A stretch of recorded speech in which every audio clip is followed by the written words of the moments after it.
오늘 시간에는 큰 은총을 받은 사람아 라는 제목으로 하나님 말씀 증거하도록 하겠습니다. 다니엘이 며칠 동안 금식 기도를 했지요? 21일 동안 금식 기도를 했습니다. 다니엘이 21일 금식 기도를 마친 후에 환상을 보게 됩니다. 장차 오실 메시아 예수 그리스도에 대한 환상이었습니다. 그런데 그 모습을 보니 참으로 영광스럽고 위엄이 있고 권능이 있는 모습이었습니다. 장차 오실 메시아 예수님께서 세마포 옷을 입으셨고 허리에 있는 우바스 정금띠를 띠셨고 그 몸은 황옥빛 같고 얼굴은 번갯빛 같고 그 눈은 횃불 같고 그 팔과 또 발은 빛난 녹과 같고 그 말소리는 무리의 소리와 같았습니다. 너무나 대단한 환상이었지요. 다니엘이 21일 금식 기도를 마치고 나서 예수님을 환상 가운데 만났는데 그 모습이 너무나 영광스럽고 너무나 존귀해서 다니엘이 몸의 힘이 다 빠져버립니다. 그리고 얼굴 빛이 변해서 썩은 것 같이 바뀌어 버립니다. 그리고 깊은 잠이 들어버립니다. 잠이 들었다라고 하는 것은 졸려서 잠이 드는 것이 아니고 이 단어가 히브리어로 나르담인데 이것은 혼절하다는 뜻입니다. 그러니까 정신을 잃어버리는 거예요.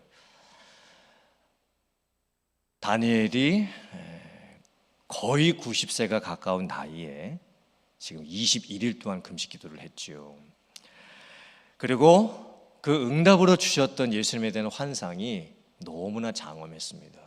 또 한편은 두려웠습니다. 그래서 정신을 잃고 쓰러져 버리는 거예요. 이 모습을 보면 다니엘이 아무리 대단한 선지자였음에도 불구하고 다니엘은 여전히 연약한 사람이었습니다. 본래적으로 죄성을 가지고 있는 죄인이 그리고 연약한 육체를 가지고 있는 사람이 하나님 앞에 섰을 때 하나님께서 주시는 은혜를 받고 그 영광을 마주하게 됐을 때 우리는 그 앞에 온전한 모습으로 서 있을 수도 없습니다. 바울 사도 역시 똑같았지요. 다메섹 도상으로 가는 중에 바울 사도가 부활하신 예수님을 환상 가운데 만납니다. 그 모습을 보면 사울이 행하여 다메섹에 가까이 가더니 호련히 하늘로서 빛이 저를 둘러 비추는지라. 사울아 사울아 어찌하여 네가 나를 핍박하느냐. 음성까지 들립니다. 당시에 사울만 있었던 것이 아니었습니다. 같이 가던 사람들도 있었습니다.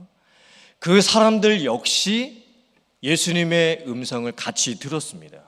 근데 소리만 듣고 사람들이 보지를 못합니다. 그리고 너무나 그 광경이 놀라워서 말을 하지 못하고 서 있습니다. 그 위엄과 영광에 압도를 당하게 된 것이죠. 그리고 사울이 어떻게 되냐면 이제 바울 사도가 눈이 멀게 됩니다. 그리고 사흘 동안 앞도 보지 못하게 되고 식음을 전폐하고 이제 기도를 하게 됩니다. 바울 사도 역시 부활하신 예수님을 만나게 됐을 때 한편으로는 엄청난 은혜였지만 다른 한편으로는 죄인이었고 또 연약한 육신을 가지고 있는 사람으로서 그 하나님의 영광을 마주하게 됐을 때 눈이 안 보이는 거예요. 밥도 잘 먹지 못합니다. 영적인 어떤 은혜가 너무 강하게 왔기 때문이지요. 그리고 나서 바울 사도가 나중에 이렇게 놀라운 고백을 하게 됩니다. 화면 보시고 디모데전서 1장 12절 이하의 말씀 같이 함께 봉독해 보겠습니다. 시작. 나를 능하게 하신 그리스도 예수 우리 주께 내가 감사함은 나를 충성되이 여겨 내게 직분을 맡기심이니 내가 전에는 비방자요 박해자요 폭행자였으나 도리어 긍휼을 입은 것은 내가 믿지 아니할 때에 알지 못하고 행하였습니다. 아멘. 바울 사도가 하나님의 은혜를 받고 부르심을 받고 이제 사명을 받고 났을 때 하나님 앞에 고백합니다. 저는 아무것도 아닙니다. 오히려 예수님의 이름을 핍박하고 또 예수님을 믿는 성도들을 핍박했던 사람이었을 뿐입니다. 아무것도 아닌 나를 주님께서 찾아와 주시고 말씀하여 주시고 사명을 허락하여 주셨으니 나를 충성되이 여기셔서 나에게 직분을 맡겨주신 것, 이 모든 것을 인하여 하나님 앞에 감사와 영광을 올려드립니다. 이게 바울 사도의 고백이었습니다. 어쩌면 우리들도 똑같지요. 우리들도 여전히 죄인이고 참 부족함이 많은 사람들입니다. 그런데 저희에게 하나님께서 은혜를 주시고 직분을 주시고 사명을 맡겨주시는 것 자체가 우리에게 얼마나 큰 영광입니까? 사실 우리가 하나님으로부터 어떤 직분을 맡고 사명을 맡고 우리가 교회를 위해서 충성할 수 있다는 것 자체가 얼마나 영광스럽고 또 다른 한편으로는 두려운 일인지 모르겠습니다. 우리가 교회에서 충성하고 또 헌신하며 섬기게 될 때에 우리는 자칫 내가 잘나서 나의 힘으로 내가 하나님의 일을 한다라고 착각할 때가 참 많이 있습니다. 때로는 감사를 잃어버릴 때도 있죠. 불평이 나오게 될 때도 있습니다. 그때 우리들이 오늘 다니엘을 찾아오신 그 예수님과 또 바울 사도에게 찾아오신 그 예수님을 한번 묵상해 보길 원합니다. 감히 우리가 하나님 앞에 설 수조차 없는데 하나님께서 우리에게 은혜를 베풀어 주셨고 나같이 부족하고 어리석은 자에게 하나님께서 사명을 맡겨주신 것에 대해서 진정 두렵고 떨리는 마음으로 감사할 수 있는 우리들이 되어야 될 줄 믿습니다. 그리고 그 겸손한 마음으로 섬기게 되면 하나님께서 우리에게 힘을 주시고 직분을 감당할 수 있는 능력을 주시고 또 귀한 열매를 맺게 해주실 줄 믿습니다. 다니엘이 21일 금식기도 마치고 예수님에 대한 환상 보고 정신을 잃고 쓰러져 있을 때에 천사 가브리엘이 나타납니다. 그리고는 큰 은총을 받은 사람아 라고 말을 해줍니다. 그리고 그 천사 가브리엘이 이제 영적 전쟁에 대해서 이제 말을 또 해주게 되죠. 그러자 다니엘이 다시 한번 또 얼굴이 땅을 향하여 주고 말문까지 막혀 버리게 됩니다. 즉 천사 가브리엘이 또 전해주었던 영적 전쟁에 대한 그 환상도 너무나 컸기 때문에 이걸 제대로 감당을 해낼 수가 없는 거예요. 너무나 벅찬 내용이었습니다. 얼굴을 땅을 향하고 그리고 무슨 말을 해야 될지 말문이 다 막혀버리는 거예요. 그때 다시 한번 인자 같은 이가 나타나십니다. 성경에서 인자로 표현된 분이 누구시냐면 예수님이시죠. 예수님께서도 스스로를 인자라고 부르셨습니다. 인자라는 표현을 육신을 입고 세상에 오신 하나님의 아들이라는 뜻입니다. 다니엘이 인자로 찾아오시는 예수님을 다시 한번 마주하게 되는 겁니다. 인자 같으니 예수님께서 다시 한번 다니엘을 찾아오셔서 이번에는 예수님께서 그 손을 다니엘의 입술에 대주십니다. 그때 이제 말문이 열리게 되는 거예요. 그때 다니엘이 솔직하게 주님께 이렇게 고백을 하게 됩니다. 주님, 제가 지금 계속 보고 있는 환상으로 말미암아 제 몸에 힘이 다 없어졌고 이제는 호흡도 남지 않아서 숨조차 쉬기가 어렵습니다. 제가 이런 상황 속에서 주님과 무슨 말씀을 더 나눌 수가 있겠습니까? 지금 다니엘의 모습이 어떤 모습일까요? 지금 다니엘의 마음 상태가 어떤 상태일까요? 또 육신의 상태는 어떤 모습일까요? 어쩌면 다니엘은 지금 영적인 피곤함과 또 육체적인 힘겨움과 또 하나님께서 지금 계속 자기에게 찾아오셔서 어떤 계시를 주시고 환상을 보여주시는데 자기가 그것을 정말 제대로 잘 감당할 수 있을지 걱정과 두려움이 많이 지금 생기고 있는 상황입니다. 육체적으로는 극한의 피곤함을 경험하고 있고 사명에 대해서는 그 막중함을 느끼고 있고 또 앞으로 되어질 일들을 보니 너무 두렵기까지 합니다. 더 이상은 자기가 아무것도 할 수 없을 것 같은 그런 영적인 그런 힘겨움의 상태가 좀 찾아온 것입니다. 지금 숨조차 하시기가 너무나 힘듭니다. 이렇게까지 지금 다니엘이 고백을 하고 있는 거예요.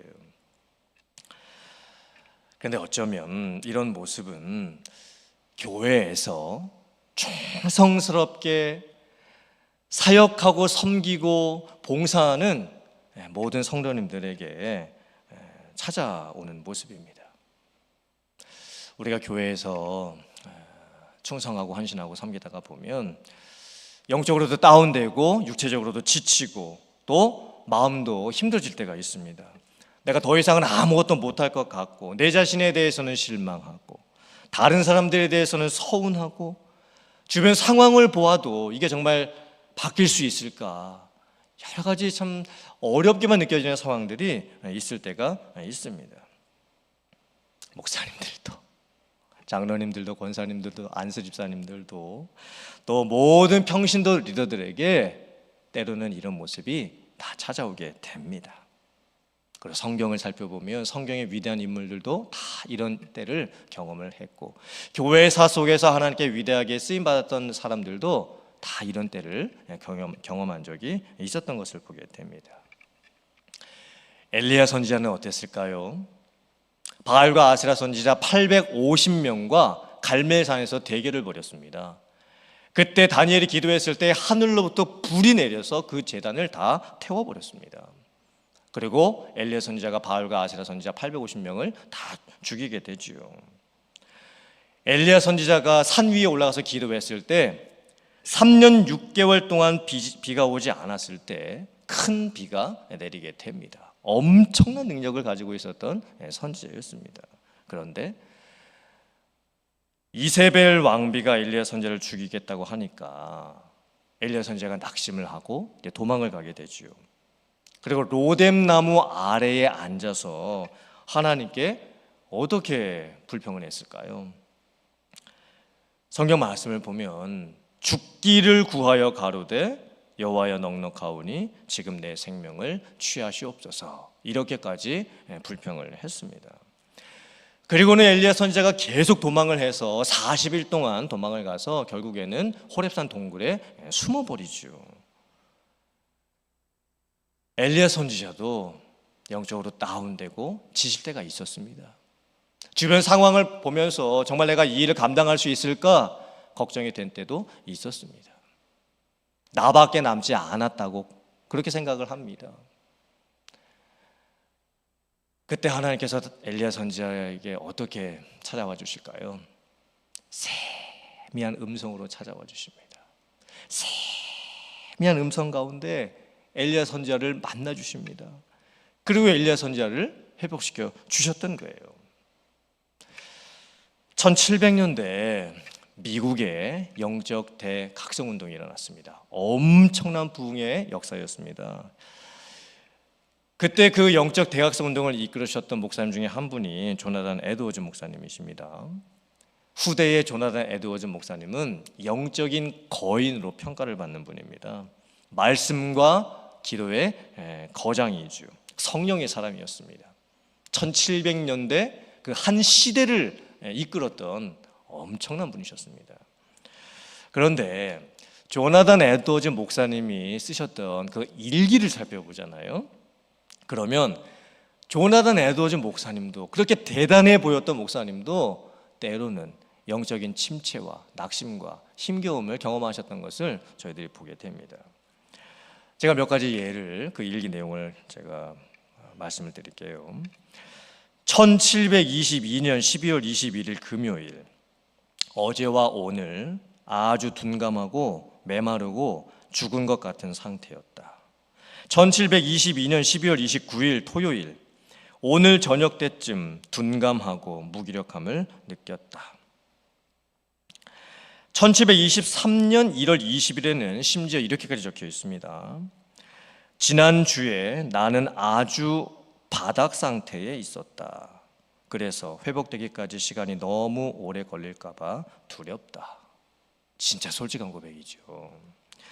그런데 1725년 1월 15일에 조나단 에드워즈 목사님이 이렇게 놀라운 고백을 합니다.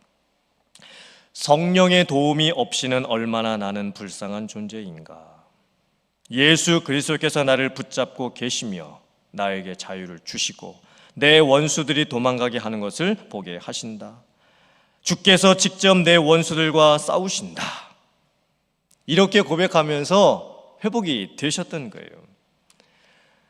조나단 에드워즈 목사님과 같은 영적인 거장과 같은 분도 때로는 영적으로 지치고 피곤하고 낙심되고 다운이 될 때가 있었습니다. 그때 어떻게 회복이 됩니까? 성령의 도우심을 의지하셨던 거예요. 그리고 성령께서 자기를 회복시켜 주셔 달라고 기도했을 때 주님께서 자기에게 찾아오시고 자기를 대신해서 원수들과 싸워주시고 그리고 사단이 도망가고 영적인 전쟁에서 승리하고 자기 자신이 회복되었다라고 고백을 하시는 겁니다.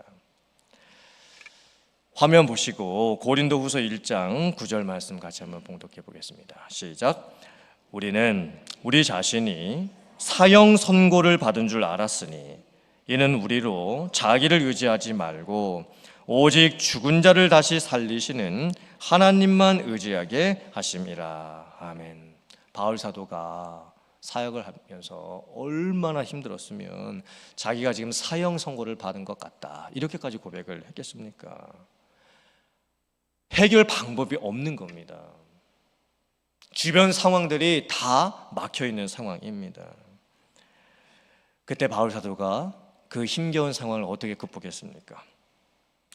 자기를 의지하지 않고 죽은 자까지도 다시 살리실 수 있는 하나님을 의지한다라고 고백을 합니다. 그리고 바울 사도가 다시 힘을 얻고 선교의 사명을 감당하게 되었던 것이죠. 오늘 다니엘에게도 다니엘이 어떻게 회복이 됩니까? 인자 같으신 이 예수님께서 다니엘을 찾아오셔서 입술에다가 손을 대어 주시지요. 그리고 다시 또 가브리엘 천사까지 다니엘을 찾아와서 큰 은총을 받은 사람아 두려워하지 말아라, 평안하라, 강건하라 이렇게 위로를 해줍니다. 그때 다니엘도 다시 힘을 얻게 된 거예요. 그리고 나를 강건하게 하셨사오니 이제 나에게 말씀하시옵소서. 이렇게 사명까지 회복을 하게 되는 겁니다. 사랑하는 성도님들, 오늘 말씀을 통해서 우리가 깨닫는 것이 무엇일까요? 우리가 개인적으로 인생을 살아가면서 영적인 광야를 걸어가게 될 때가 있습니다. 어디로 가야 될지도 모르겠고 어떻게 살아야 될지도 모르겠고 많은 방황과 또 힘겨움들을 저희들이 경험하게 될 때가 있습니다. 힘도 빠지고 근심하고 쓰러져 버리는 것 같은, 정말 내 힘으로 다시 일어날 수 없을 것 같은 그런 때가 우리에게 찾아올 때가 있죠. 영적으로도 그렇습니다. 우리가 아무리 믿음이 좋다고 해도 우리의 믿음은 연약합니다. 우리가 교회에서 직분을 맡고 아무리 헌신한다고 해도 우리에게는 지칠 때가 찾아올 수도 있습니다. 그때 오늘 말씀을 우리들이 잘 묵상해 보기를 원합니다. 그리고 다니엘이 경험했던 그 회복의 체험이 여러분들의 체험이 되실 수 있기를 주님의 이름으로 축원합니다. 하나님이 우리들에게도 동일하게 말씀해 주십니다. 큰 은총을 받은 사람아. 그 사람아라는 그 부분에다가 여러분의 이름을 넣어서 한번 불러보세요. 큰 은총을 받은 사람 누구야? 이렇게 말씀해 주실 때 우리 안에 두려움이 사라지고 평안함이 생기고 강건함이 회복이 될 줄 믿습니다. 그리고 다시 한번 힘을 얻으셔서 하나님께서 여러분들에게 맡겨주셨던 하나님 나라의 복음에 대한 사명과 또 교회를 위한 직분의 사명, 또 하나님께서 여러분들을 통해서 이루시길 원하시는 놀라운 그런 말씀과 기도의 능력들이 회복이 되고 그리고 이루어져가는 기적들을 체험하실 수 있는 여러분들 다 되실 수 있기를 주님의 이름으로 축원합니다. 아멘.